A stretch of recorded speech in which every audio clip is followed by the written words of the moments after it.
আসসালামু আলাইকুম ওয়া রাহমাতুল্লাহি ওয়া বারাকাতুহু। আলহামদুলিল্লাহি ওয়া কাফা ওয়া সালামুন আলা ইবাদিহিল্লাযিনা ইসতাফা, আম্মা বা'দ। দেশ ও দেশের বাইরে থেকে যারা আমাদের এই ভিডিওটি দেখছেন সবাইকে আন্তরিক মুবারকবাদ ও শুভেচ্ছা জানিয়ে শুরু করছি আজকের প্রোগ্রাম। সম্মানিত দর্শক, আজকে আমরা আলোচনা করব ঈমান সম্পর্কে। ঈমান হচ্ছে আল্লাহ পাক রব্বুল আলামিনের নিয়ামতের মধ্যে সর্বোত্তম নিয়ামত। মানুষের সর্বোত্তম সম্পদ হচ্ছে ঈমান। ঈমানের শাব্দিক অর্থ হচ্ছে নিরাপদ হওয়া, নিরাপদ করা। পরিভাষায় ঈমান বলা হয় নবী সাল্লাল্লাহু আলাইহি ওয়াসাল্লাম আল্লাহর পক্ষ থেকে যা কিছু নিয়ে এসেছেন এসব বিষয়কে সত্যায়ন করা তথা মেনে নেওয়াকেই ঈমান বলা হয়। যে ব্যক্তি আল্লাহ নবী মুহাম্মদুর রাসূলুল্লাহ সাল্লাল্লাহু আলাইহি ওয়াসাল্লামকে নবী হিসাবে বিশ্বাস করলো, সে নবী সাল্লাল্লাহু আলাইহি ওয়াসাল্লামকে মিথ্যা প্রতিপন্ন করা থেকে নিরাপদ করলো এবং সে ঈমান আনার কারণে জাহান্নাম থেকে সে নিরাপদ হয়ে গেল। ইমামে আজম আবু হানিফা রাহমাতুল্লাহি আলাইহি এর মতে ঈমান হচ্ছে অন্তর দ্বারা বিশ্বাস করার নাম, আর শরঈ বিধান জারি করার জন্য শর্ত হচ্ছে মুখ দিয়ে তা প্রকাশ করা, এবং ঈমানকে পরিপূর্ণ করার জন্য শর্ত হচ্ছে নেক আমল করা। প্রিয় দর্শক, কোরআনের মধ্যে আল্লাহ পাক রব্বুল আলামিন বলেন, আল্লাযীনা ইউমিনুনা বিল গায়ব, তারাই হলো ঈমানদার যারা অদৃশ্যকে বিশ্বাস করে। পাওয়া যায় একদিন জিবরিল আলাইহিস সালাতু ওয়াস সালাম নবী সাল্লাল্লাহু আলাইহি ওয়াসাল্লামের দরবারে এসে ঈমান সম্পর্কে জিজ্ঞাসা করলেন। নবী সাল্লাল্লাহু আলাইহি ওয়াসাল্লাম উত্তরে বললেন, ঈমান হচ্ছে এক নম্বর হচ্ছে আল্লাহকে বিশ্বাস করা, তার ফেরেশতাগণকে বিশ্বাস করা, কিতাব সমূহকে বিশ্বাস করা, রাসূলগণকে বিশ্বাস করা, এবং আল্লাহর সাথে মানুষের পরবর্তীতে মৃত্যুর পর মুলাকাত হবে সে কথা বিশ্বাস করা, এবং আখিরাতকে বিশ্বাস করা। এই ছয়টি জিনিসের উপর বিশ্বাস করাকেই ঈমান বলা হয়। যারা এই ছয়টি জিনিসের উপর ঈমান আনে, বিশ্বাস করে, তারা হলো ঈমানদার বা মুমিন। এই ছয়টি বিষয়ের কোনো একটি বিষয় যদি কেউ অস্বীকার করে বা কোনো একটি বিষয়ের মধ্যে তার সন্দেহ থাকে, তাহলে এই ব্যক্তি ঈমানদার বা মুমিন হতে পারে না। সম্মানিত দর্শক, এখন আমরা জানব এই ছয়টি বিষয়ের উপর ঈমান আনলে ঈমানদারের কি লাভ হবে।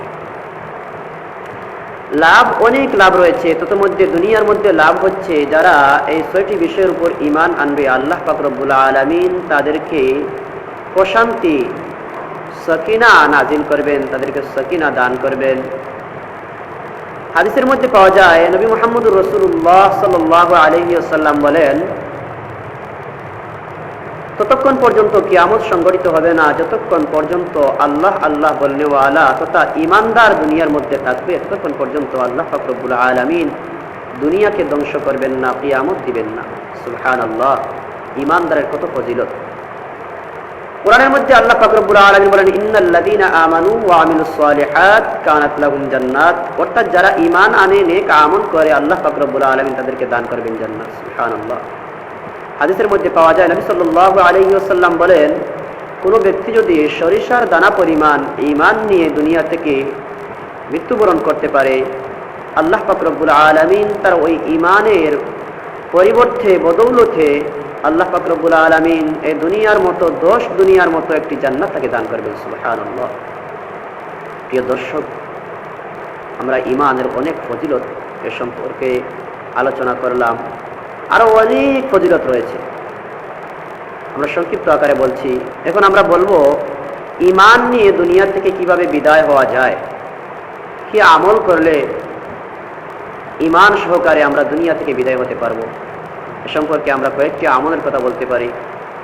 প্রথম নাম্বার, কিতাবুল্লাহ সুন্নতে রাসূলুল্লাহকে আঁকড়ে ধরতে হবে।